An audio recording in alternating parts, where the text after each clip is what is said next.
ह्या भूमिकेतनं बांधवांनो मी राजकारणात वावरतोय आणि जसा बोलतोय तसाच मी त्या ठिकाणी वागतोय। मला विकासाच्या बाबतीत तुम्हाला प्रश्न सांगायचा आहे की उद्धवजी ठाकरे साहेब 2.5 वर्ष मुख्यमंत्री होते, त्याच्यातला 1.5 वर्ष आपला कोरोनाच्या कालावधीमध्ये गेला, 1 वर्ष आपल्याला काम करता आलं। त्या 1 वर्षात आपण धाराशिव जिल्ह्याचं शासकीय वैद्यकीय महाविद्यालय धाराशिवला मंजूर करून घेतलं आणि त्या ठिकाणी ते चालू सुद्धा केलं। ह्या वर्षी डॉक्टर झालेल्या मुलांची बॅच त्या कॉलेजमधनं बाहेर पडते। ह्या कॉलेजचं महत्त्व काय? ह्या कॉलेजचं महत्त्व काय? आपल्याला डॉक्टरनी जर सांगितलं की तुमच्यावर 2.5 ते 3.5 लाख रुपयाची हृदयाची शस्त्रक्रिया करायची, तुमच्या मेंदूचा त्या ठिकाणी एखादा ट्यूमर झाला त्याच्यावर तुम्हाला 7 ते 8 लाख रुपयाची शस्त्रक्रिया करायची, तर बांधवांनो ह्या मेडिकल कॉलेजमध्ये त्या गरीब माणसाचा 1 पैसाही खर्च न होता ह्या सगळ्या शस्त्रक्रिया मोफत होतात। म्हणून ते मेडिकल कॉलेज आणि हॉस्पिटल आपल्या जिल्ह्यासाठी महत्त्वाचं आहे आणि ते आपण मंजूर करून घेतलं आणि चालू केलं।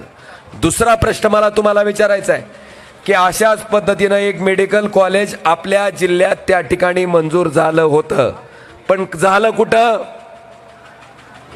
कुठं झालं? ही नेरूळ म्हणते, तुम्हाला वाटेल तुळजापूर तालुक्याच्या बारूळच्या शेजारी नेरूळ आहे काय की? नेरूळ कुठं आहे? मुंबईत। मला तुम्हाला विचारायचंय ते हॉस्पिटल जर आपल्या जिल्ह्यात झालं असतं तर आजपर्यंत तुमच्या आजूबाजूला माणसं आहेत की डॉक्टरनं जास्त रकमेचा इलाज जर करायचा लावला, 3 लाख 4 लाख रुपये खर्च येणारा इलाज जर त्या ठिकाणी करावा लागला तर बांधवानो त्या ठिकाणी अक्षरशः राहिलेली जमीन सावकाराच्या दारात विश्वास खरेदी देऊन सुद्धा त्याच्या घरातला माणूस त्या माणसाला वाचवता येत नाही। कित्येक जीव जर इथं ते हॉस्पिटल झालं असतं तर वाचले असते, पण बांधवानो झालं कुठं? नेरूळ, मुंबई। का हो? तिथं गरीब माणसं आहेत, इथं जहागीरदार आहेत, इथल्या माणसाला गरज नव्हती, पण बांधवानो केलं तिथं, आणि ती सुद्धा शासनाच्या मालकीचं नव्हे, तेरणा पब्लिक चॅरिटेबल ट्रस्टच्या मालकीचं। तेरणा पब्लिक चॅरिटेबल ट्रस्टचं मरुस्तोर अध्यक्ष डॉक्टर पाटील, मरुस्तोर सदस्य अर्चनाताई पाटील, मरुस्तोर सदस्य राणा पाटील, मरुस्तोर सदस्य ती मल्लू पाटील, म्हणजे अख्ख्या कुटुंबाची प्रॉपर्टी, आणि ते सुद्धा खाजगी मालकीचं। माझं जिल्हा परिषदच्या निवडणुकीच्या माध्यमातनं राणा पाटलाला जाहीर आव्हान आहे की एक तरी शेतकऱ्याचं लेकरू जिल्ह्यातलं तुम्ही फुकट डॉक्टर केलेलं त्या कॉलेजला दाखवा आणि मगच तुमच्या पुढे जिल्हा परिषदला मत मागा, हे माझं त्यांना जाहीर आव्हान आहे। एक सुद्धा तुम्हाला सापडणार नाही। उद्याच्या 7 तारखेपासून दाखवावं, त्यानं इथलं नाईचाकूर मधलं दाखवावं, उमरगा तालुक्यातलं दाखवावं, धाराशिव जिल्ह्यातलं दाखवावं। एक सुद्धा तुम्हाला लेकरू शेतकऱ्याचं गरीब फुकट डॉक्टर केलेलं सापडणार नाही। का? त्याचं कारण असं आहे, एक मेडिकलचं ऍडमिशन MBBSचं करायला 1.5 कोटी रुपये डोनेशन आहे, 1.5 कोटी, आणि अशा 50 ते 60 जागा जर वर्षी 1.5 कोटी रुपये घेऊन त्या ठिकाणी भरल्या जातात। कुठल्याही कारखान्याला ऊस न घालता, कुठल्याही आडतीला सोयाबीन न घालता आयते 75 कोटी ते 100 कोटी जर वर्षी ह्यांना मिळते। तीच 5 वर्षाचे 500 कोटी रुपये गोळा करायचे, निवडणूक लागल्या की हिथं यायचं आणि त्या पैशाच्या जीवावर ह्या जिल्ह्याचं राजकारण करायचं। ह्या पद्धतीचं राजकारण ह्या जिल्ह्यात मागच्या कित्येक वर्षापासून केलं गेलंय। माझी विनंती आहे की ह्याला जर तिलांजली द्यायची असेल तर आता सामान्य माणसानं जागं होऊन त्या ठिकाणी ह्याच्या बाबतीत निर्णय घेणं गरजेचं आहे। त्यांची निवडणूक लढवायची कशासाठी? स्वतःच्या बायकोला जिल्हा परिषदचा अध्यक्ष करण्यासाठी आम्ही निवडणूक लढवतोय।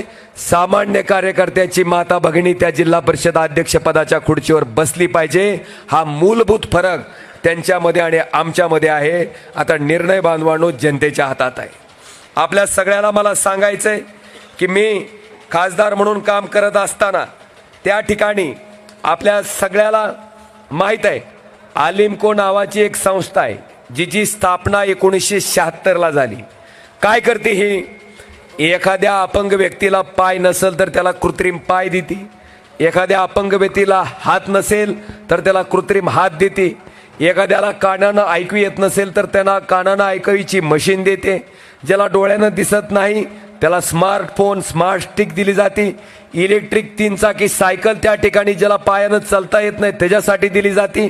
बांधवानो, अशा पद्धतीनं अपंग बांधवाला मदत करणारी ही संस्था, जिची स्थापना 1976 ला झाली, 2019 पर्यंत एकाही खासदारानं त्याचं शिबिर आपल्या जिल्ह्यात घेतलं नाही. मी पहिला खासदार आहे ज्यानं ते शिबिर घेतलं आणि 7 कोटी रुपयाचं सामान, 7 कोटी रुपयाचं अपंगाला साहित्य, 1 पैसाही त्याचा खर्च न करता ह्या जिल्ह्यात वाटप करणारा खासदार ओमराजे निंबाळकर हा पहिला खासदार आहे. हे मला आपल्याला आवर्जून ह्याच्या निमित्तानं सांगायचं. बांधवानो, आपल्या सगळ्याला माहिती आहे की आपल्याकडं विजेची प्रचंड अडचण होती. आज सुद्धा शेतकऱ्यांना लाईटच्या बाबतीत मोठा सामना त्या ठिकाणी करावा लागतंय. अनेक सबस्टेशन ओव्हरलोड आहेत आणि हीच गोष्ट लक्षात घेऊन RDSS ही केंद्र सरकारची योजना आहे. ह्या योजनेच्या माध्यमातून आपण ह्या तालुक्यात तुगाव असेल, कुनाळी असेल, कराळी असेल, दापका, त्याचबरोबर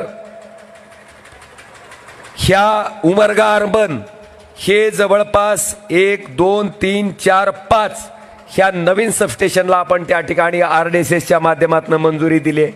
त्याचबरोबर ॲडिशनल पॉवर ट्रान्सफॉर्मर आलूर असेल, मुरुम असेल, गुंजोटी असेल, दापका असेल, कोरेगाववाडी असेल, नारंगवाडी माडज असेल, त्याचबरोबर ह्या सगळ्या सबस्टेशनला जिथं 5चे ट्रान्सफॉर्मर होते तिथं सगळीकडे आपण 10चे ट्रान्सफॉर्मर केले गेलेत. लिंक लाईन टाकण्यात आल्यात. फिडर सेपरेशनचं काम त्या ठिकाणी प्रगतीपथावर आहेत. त्याचबरोबर आर्ग्युमेंटेशन 5चं 10 करायचं तर उमरगा चौरस्ता ह्या सबस्टेशनचा 5चा ट्रान्सफॉर्मर आपण 10चा केलाय आणि आताच्या वरच्या सगळ्या ठिकाणी 5चे ॲडिशनल 5 MVAचे ट्रान्सफॉर्मर आपण त्या ठिकाणी करायला मंजुरी दिली. बरीचशी कामं चालू आहेत. पुढच्या 6 महिन्यात ते 1 वर्षात ही कामं झाल्याच्या नंतर उमरगा तालुक्यातल्या एकाही शेतकऱ्याला लाईटच्या बाबतीत कसलीही अडचण राहणार नाही. हे काम तुमचा खासदार ओमराजे निंबाळकरनं, ज्याचा RDSSचा अध्यक्ष आहे, ते मी ह्या ठिकाणी केलंय. हे मला आपल्याला या ठिकाणी आवर्जून सांगायचंय. प्रधानमंत्री ग्राम सडक योजनेच्या माध्यमातून नॅशनल हायवे 65 जकेकुरवाडी ते महाराणा प्रताप तांडा, स्टेट हायवे 240 इथपर्यंत 6,39,00,000 रुपयाचा रस्ता प्रधानमंत्री ग्राम सडक योजनेच्या माध्यमातून आपण त्या ठिकाणी केलाय. गुंजोटी, एकोंडीवाडी, दापका ह्या रस्त्यावरचा 3 कोटी रुपयाचा पूल आपण त्या ठिकाणी ह्या माध्यमातून मंजूर केलाय आणि गुंजोटी, एकोंडीवाडी, दापका ह्या रस्त्याकरता 7.3 कोटी रुपयाचा निधी सुद्धा बांधवानो तुमचा खासदार ओमराजे निंबाळकर यानं ही काम त्या ठिकाणी ह्या आपल्या सगळ्याच्या सहकार्याच्या माध्यमातून केलं. हे वाटेल तुम्हाला ही का सांगायला. काय झालं, आम्ही खासदार म्हणून जी कामं करत होतो ते आमचं कर्तव्य असं समजून करत होतो. आम्ही काय आमच्या बापजादेची इस्टेट टिकून ही कामं करत नव्हतो, शासनाच्याच पैशातनं करत होतो. पण लोकाला वाटायला लागलं आम्ही फक्त ज्या कंटा आम्हीवरच निवडून आलो काय की बाकीचं काही केलं नाही की, म्हणून ही बांधवानो तुम्हाला आजच्या भाषणात मी आवर्जून सांगितलंय. माझं भाषण कधी असलं नसतेच. आज का सांगायलोय, का तर जे केलंय ते आपण सांगणं गरजेचं आहे. आपल्या सगळ्याला माहित असेल 2014ला मोदी साहेबांनी सोलापूर, तुळजापूर, धाराशिवच्या रेल्वे मार्गाची घोषणा केली. 19 पर्यंत एक ईट सुद्धा त्या रेल्वे मार्गाची रचली गेली नव्हती. 2019ला मी खासदार झाल्याच्या नंतर आपण सगळेजण साक्षीदार आहात.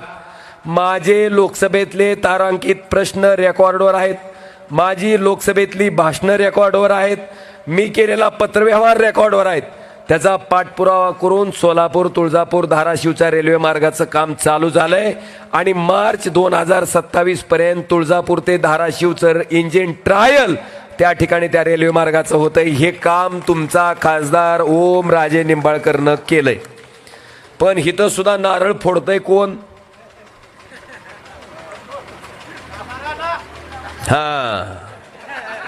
त्याच्याकडं नारळचं गठुडच आहे, जातंय की देतंय. आता रेल्वे विषय केंद्राचा आहे का राज्याचा आहे? हो, तेवढं कधी आलं तर सांगा हो त्याला, तेवढं तरी सांगा.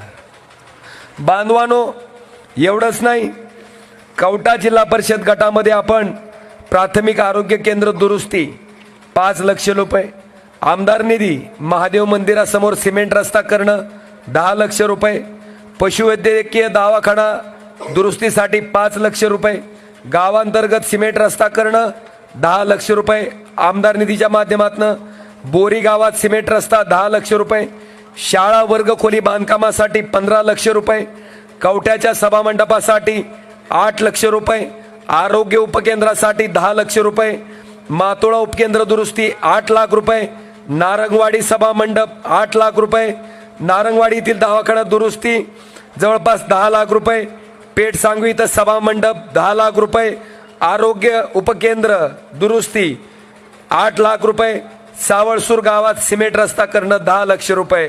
आणि त्याचबरोबर ही जी कामं केलीत, ही का सांगायला उजळणी करावी लागती. उजळणी करणं गरजेचं आहे, जी केलंय ती सांगणं गरजेचं आहे.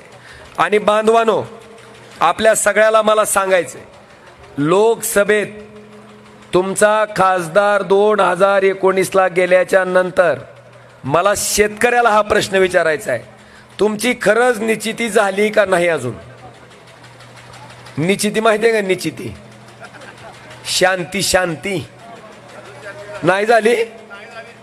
तुम्ही माणसाला असं काय विचारायला, 11,000 रुपये क्विंटलला आपण सोयाबीन विकलंय. आज तीच सोयाबीन आपल्याला 3200 विकायची वेळ आली. किती वेळ ना? 3200. का हो?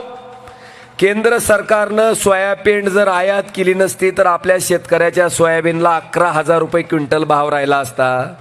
तीच सोयाबीन आमच्या शेतकऱ्याला 3200 विकायची वेळ सरकारनं आणली. ह्याच्याबद्दल तुमचा खासदार लोकसभेत बोलला का नाही हो? कांद्याचा तोच विषय आहे, कांद्याचा तोच विषय आहे. कांद्याच्या निर्यातीला बंदी घातल्यामुळं आज आपल्याला कांद्याच्या शेतकऱ्याची इतकी दुरावस्था झाली.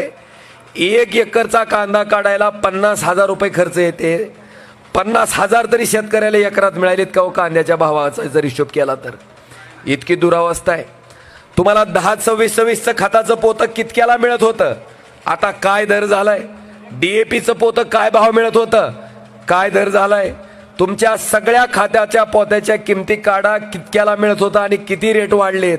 मला वाटतं ह्याचा विचार आता शेतकरी म्हणून तुम्ही करणार आहेत का नाहीत, करणार आहेत का नाहीत. बांधवानो, ही परिस्थिती तुमचा खासदार म्हणून मी लोकसभेत वारंवार तुमच्याविषयी भांडत आलोय. आणि सगळ्यात महत्वाचं, जंगली रमी ॲप माहिती आहे का? जंगली रमी चलतंय का आता? कोण कोण पैसे हारले जरा सांगा बरं हातवर करून. सगळे हारलीत पण सांगत नाही ती. किती प्रपंच बरबाद झाले हो. माझ्या माता भगिनीला माहीत असेल, त्या जंगली रम्मी ॲपच्या नादी लागून ग्रामीण भागातले कित्येक संसार त्या ठिकाणी संपले. मी तुम्हाला धाराशिवच्या बावी कावलदाराचं उदाहरण देतोय.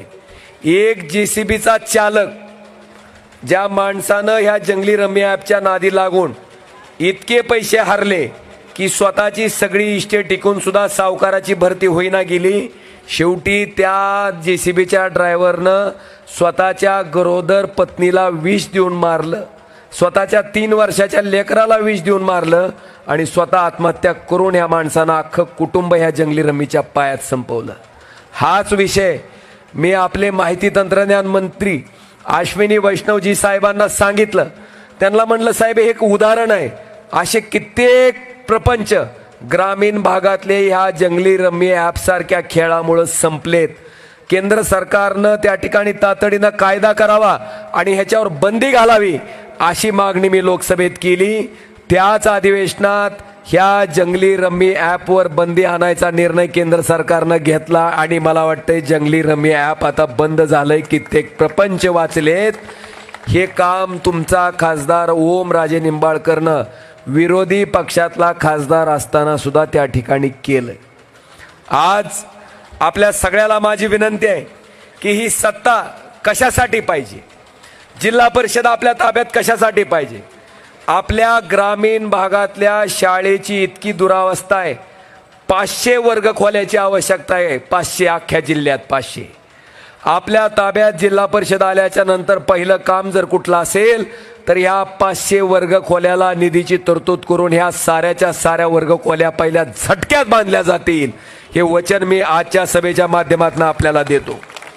आपल्या जिल्हा परिषदच्या शाळेत त्या ठिकाणी सेमी इंग्रजी शिकवलं जायचं ते आता बंद केलंय. आपली जिल्हा परिषदमध्ये सत्ता आल्याच्या नंतर सेमी इंग्रजीचं शिकवण त्या ठिकाणी जिल्हा परिषदच्या प्रत्येक शाळेत सुरू केलं जाईल. हे सुद्धा मला आजच्या सभेच्या निमित्तानं आपल्या सगळ्याला सांगायचं.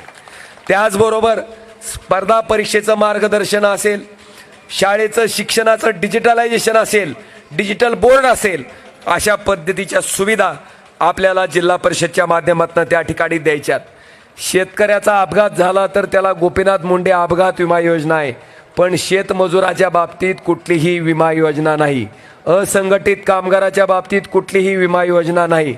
जिल्हा परिषदच्या माध्यमातून भाई उद्धवराव दादाच्या नावानं शेतमजुरासाठी आणि असंघटित कामगारासाठी सुद्धा अपघात विमा योजना आपण त्या ठिकाणी शेतकऱ्यासारखीच आपल्या जिल्ह्यातल्या शेतमजुरासाठी आणि असंघटित कामगारासाठी आपण त्या ठिकाणी राबवणार आहेत. महिला बाल कल्याण सुद्धा जी बचत गट आहेत त्यांना 20 लाख रुपयाचं कर्ज त्या ठिकाणी बँकेच्या माध्यमातून उपलब्ध करून देणं. त्या बचत गट जी त्या ठिकाणी विविध साहित्य त्या ठिकाणी तयार करतात त्यांच्यासाठी मार्केटिंगची चेन उपलब्ध करून देणं. मला वाटतंय ह्या सगळ्या गोष्टी आपल्याला जिल्हा परिषदच्या माध्यमातून त्या ठिकाणी करायच्यात. आरोग्य असेल, कृषी व पशुसंवर्धनचा विषय असेल, त्याचबरोबर समाज कल्याणचा विषय असेल, दळणवळण, आता आपण बघतोय आपल्याकडच्या रस्त्याची अवस्था, पाणी पुरवठा आणि स्वच्छतेचे विषय असतील. मला वाटतं या सगळ्याच्या बाबतीत आपण आम्हाला संधी द्या. निश्चितपणे त्या सत्तेचा उपयोग आम्ही आपल्या भवितव्यासाठी आणि चांगल्या कामासाठी करू. ह्याच्यासाठी आम्हाला जिल्हा परिषदची सत्ता हवी आहे. मला माझी बायको मला भाकऱ्या घालून माझी लेकरं सांभाळून खुश आहे. माझ्या बायकोला जिल्हा परिषदचा अध्यक्ष व्हायचं नाही आणि त्याच्यासाठी मला सत्ताही नको आहे. सत्ता कशासाठी पाहिजे तर ह्या गोष्टीसाठी पाहिजे. आता ह्याचा निर्णय बांधवानो तुम्ही घ्या, तुम्ही ठरवायचंय. आज या ठिकाणी आपल्या समोरचे जे उमेदवार आहेत त्या ठिकाणचे महेशराव, ही माणूस कामाचा आहे का नाही?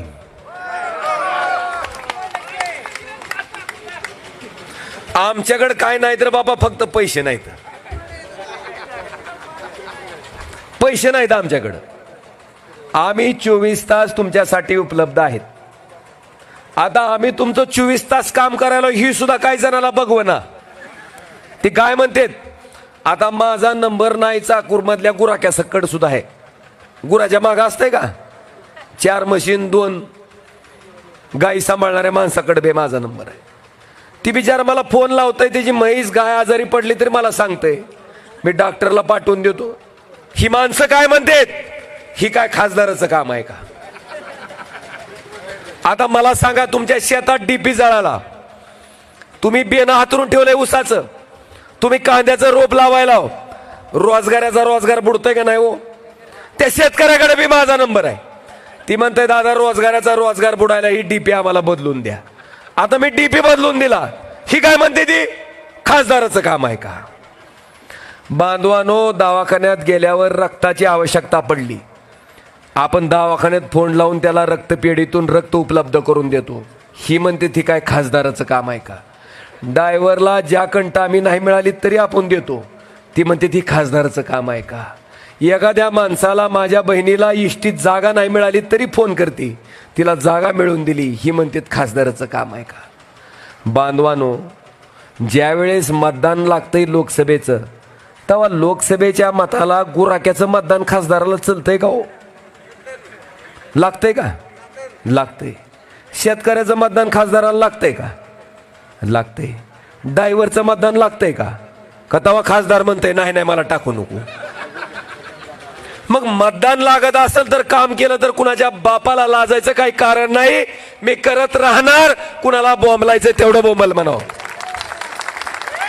कारण माझा 24 तास मधला 24 तास वेळ कुणासाठी आहे? माझ्याकडं कारखाना नाही, माझ्याकडं संस्था नाही, काही नाही. वेळ कुणासाठी आहे? आणि जनतेसाठीच वेळ असल्यामुळं जनतेनं महाराष्ट्रात 2 नंबरच्या लीडनं ह्या ओमराजेला खासदार केलंय 3,29,846 मताच्या फरकानं जनतेनं केलंय. आता परवा तुम्ही बघितलं असेल, लोकसभेला आपण साथ दिली, विधानसभेला सुद्धा प्रवीण स्वामी सरकडे पैसे आहेत का हो? स्वामी सरकडे प्रॉपर्टी आहे का? आम्ही पैसे बघून, प्रॉपर्टी बघून तिकीट देत नाहीत, आम्ही माणूस बघून तिकीट देत आहोत.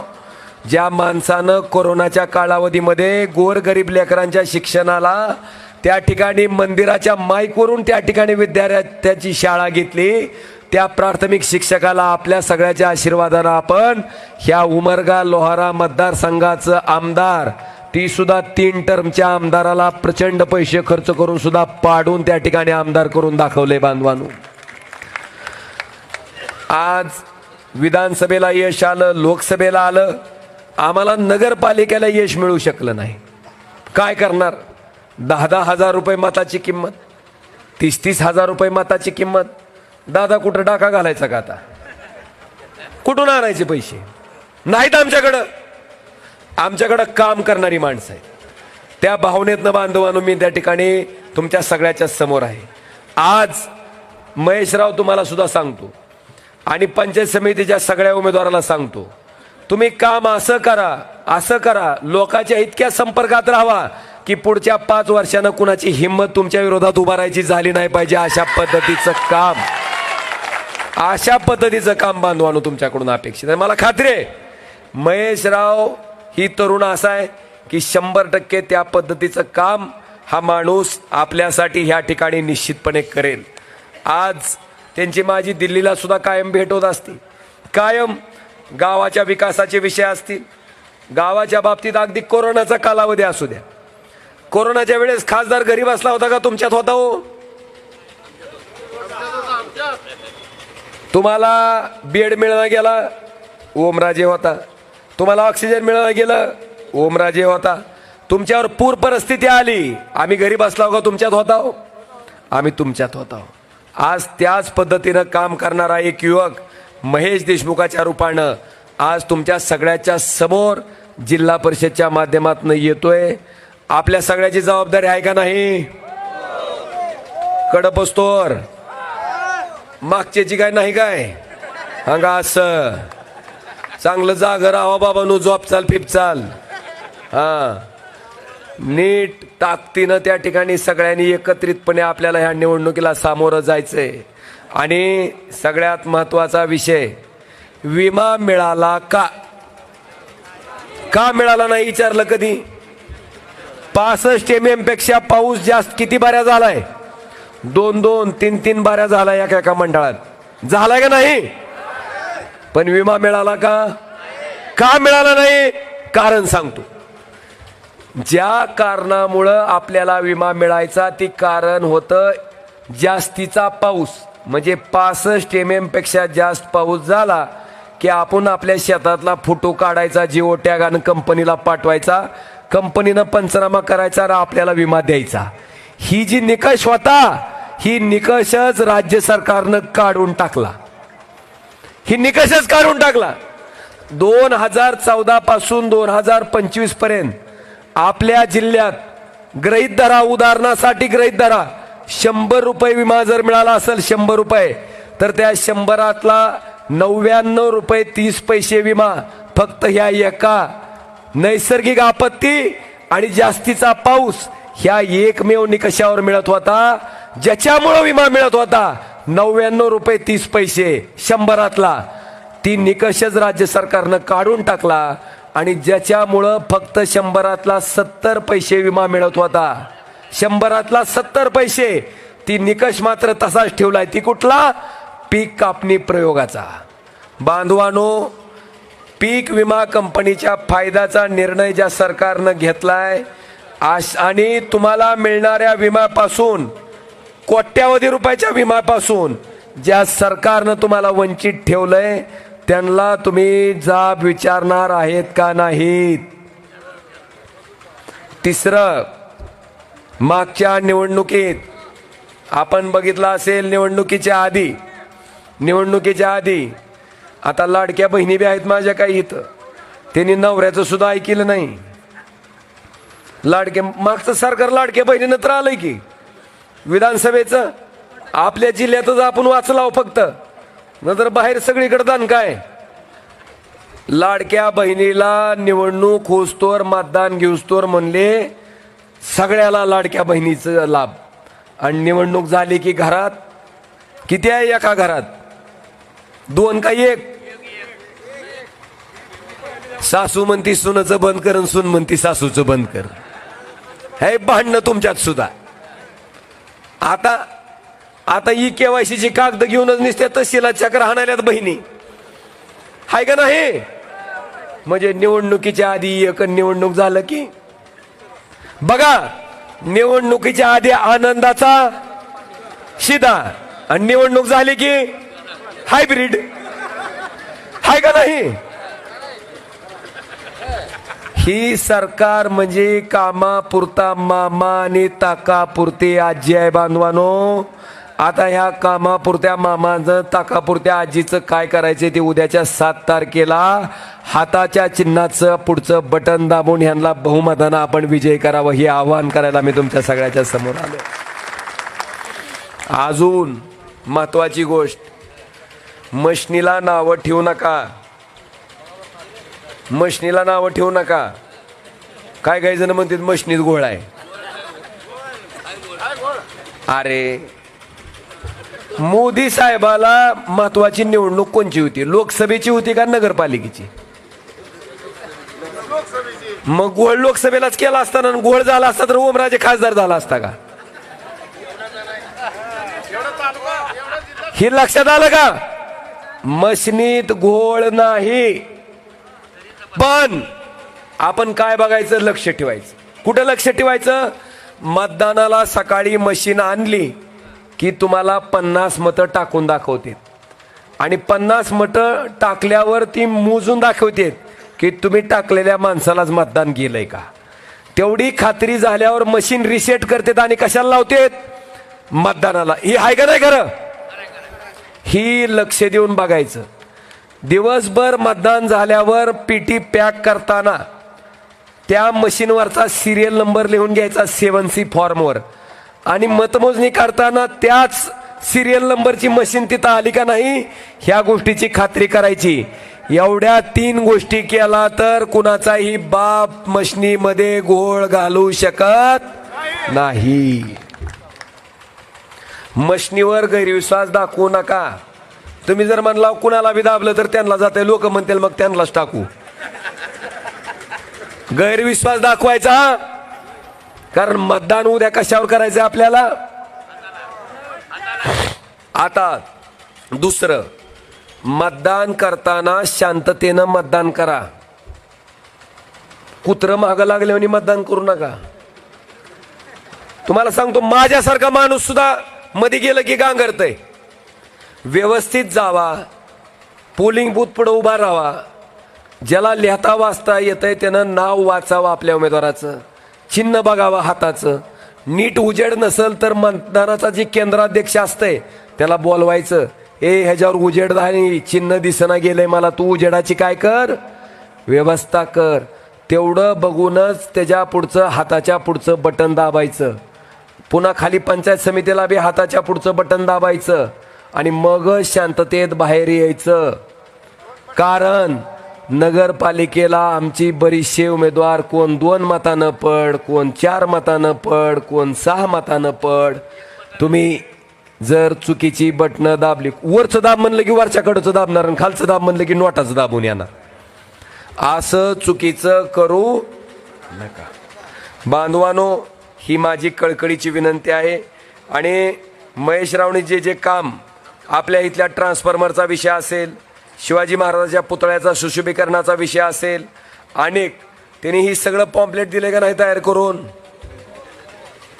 ही बघितला का नाही? फक्त आमच्याकडे मतासाठी पैसे नाहीत. होय महेशराव, काम करायला आम्ही 5 वर्ष बांधिलंय. 5 वर्ष तुम्ही आमच्याकडनं राबवून घ्या. आणि आमचं कसं आहे महेशराव, आज आपण मतदानाची गरज आहे म्हणून हम दिल दे चुके सनम. काही काही लोकांचं निवडून आलं की हम आपके हे कोण म्हणते ती. पण आमचं तसं हम दिल दे चुके सनम आजपासून आहे ती पुढचं 5 वर्ष हम दिल दे चुके सनमच आहे. बिलकुल आम्ही बदल होऊ देणार नाही. आणि म्हणून बांधवानो, मला तुम्हाला साधा प्रश्न विचारायचा. तुम्ही जिल्ह्याच्या बाहेर गेलाव, राज्यात कुठेही बाहेर जर गेलाव, तर मला तुम्हाला विचारायचंय की तुम्ही जर सांगितलं की तुमचा खासदार कोण आहे,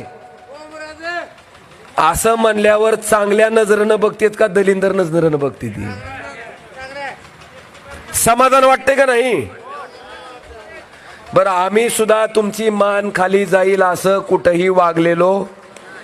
आम्ही कमळाबाईकडे गेलो का जायचं विकास करायला तिकडं?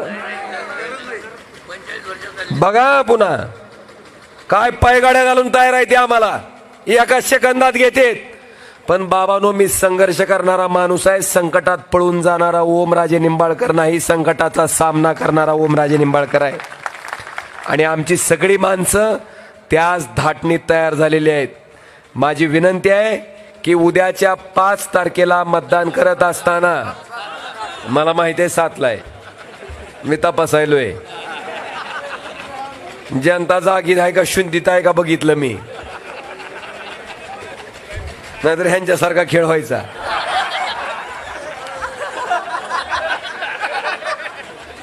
नाही नाही, तुम्ही तरी सुद्धा शुद्धीत आहो, तुम्ही जास्त शुद्धीत आहो.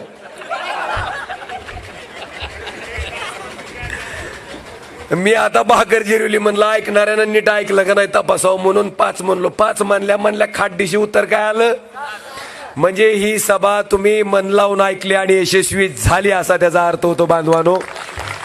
आणि म्हणून फार वेळ घेत नाही, आपल्या सगळ्याला विनंती इतकीच करतो की उद्याच्या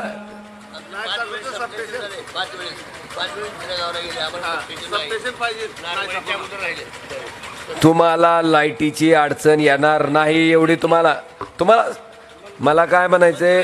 बरं ठीक आहे, ती बी करून देऊ, तुमचं राहणार नाही एवढे शब्द देतो तुम्हाला, काय बी करून. आता मग काय इंग्रजीत बोलायलो काय मी?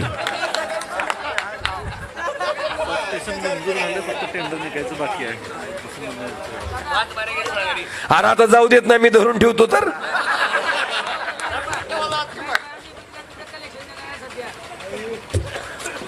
अरे ती बी द्यायला लावतो. कसं असतंय, एखादा नवीन डीपी केला की त्याचं इलेक्ट्रिक इन्स्पेक्टर करणं इन्स्पेक्शन असते, तेवढं इन्स्पेक्शन झालं की देत आहे. हांबिरे म्हणून इंजिनियर आहे त्याला उद्याच्या उद्या सांगतो इन्स्पेक्शन करून त्याला कनेक्शन द्यायला लावायची जबाबदारी माझी राहिली, तू तिची काळजी करू नको. तुम सिर्फ हात के आगे का बटन दबाव. हा, तीच लक्ष गरम आहे. असो, ही विनंती करतो. सगळ्याला माहिती आहे आपलं चिन्ह काय आहे, सगळ्याला माहिती आहे. एकाला किती बटन दाबायची एका माणसानं, कशाच्या पुढचं दाबायचंय? हा, हाताच्या पुंजाच्या पुढचं बटन दाबून ह्या तिन्ही उमेदवारांना